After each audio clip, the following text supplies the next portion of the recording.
The King Williams district was a historical neighborhood. It had all the charms of LA's Mulholland Drive at sunset.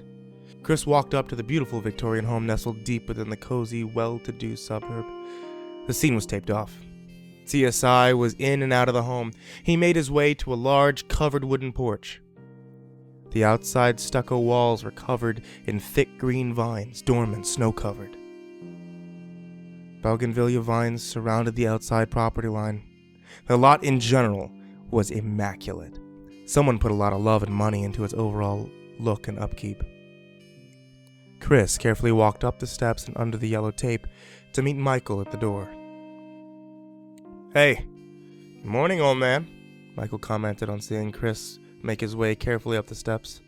"Good morning, young Padawan," Chris responded to Michael, who was 10 years his junior. Chris was a mess, but Michael thought the sun shined off of his ass, though he'd never admit it. He'd rather bust Chris's balls.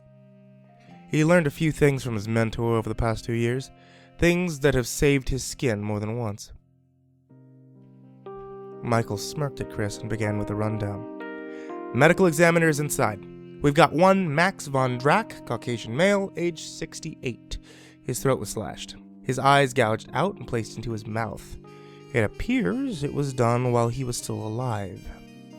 He, bit down on them." The Vic was also clenching a lemon with his right hand. He squeezed the shit out of it, too.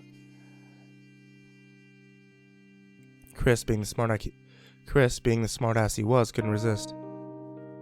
"You don't think he made lemonade? You don't think he was making lemonade, do you, detective?" "Really?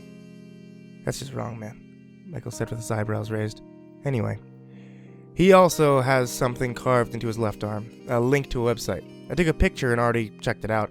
It's a link to a horror fiction site called MrCreepyPasta." "MrCreepyPasta, what the fuck is that?" Chris asked with an expression like he just smelled something rotten. Michael raised his eyebrows. "Yeah, scarypasta.com. It's a horror fiction website where writers post all kinds of short horror stories. It's got quite the cult following, apparently. The link is to a story called A Tale of Him Holding a Lemon." Chris laughed. "Are you fucking for real?" He shook his head and looked Michael right in the eye. "Well, take me to the stiff." The SAPD detectives made their way inside the lovely home, which would likely sell fast on the market regardless of the crime. The hallway led to a large living room, finished in a nice oak. Dark, polished wooden floors, bookcases, and a china cabinet rested against the old wall. On a large, blood-soaked Persian rug lay a man in a blood-covered yellow sweater vest, white dress shirt underneath, and black slacks. His shoes had been removed. He had a gray mustache and wavy hair. He looked to be small in stature, about 5'6". His eye sockets were empty and bloody. Blood covered the areas of his mouth and neck. The long cut on his throat was apparent. His left shirt sleeve had been rolled up, and the link to the story was indeed carved into his forearm. The wound on his arm had begun to dry and scab over, making the carvings even more visible. What kind of monster would do this to an old man? This city and its fucking scumbags. Always on duty.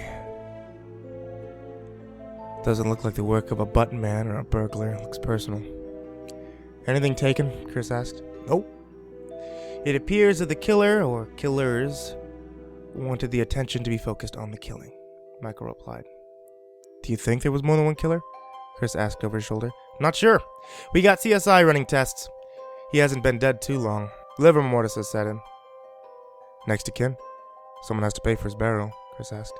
"Not yet. By the looks of things, it doesn't seem like he has any kids, if you know what I mean." "By the looks of things, it doesn't look like he has any kids, if you know what I mean." Michael pointed at the framed picture on the bookshelf of Mr. Von Drack kissing another older man. "He was a daisy. Okay. Let's get the patrol interviewing neighbors. Michael, take this photo, make your way around the gay bars tonight," Chris ordered. Shit," Michael protested. Chris looked at Michael and smiled. "Hey, Grunts do the legwork. You know this, sonny boy. Besides, the daisy in the photo is our prime suspect at this point. Chris located Mr. Von Drax's cell phone and did a search. Okay. I'll start looking for the next of kin.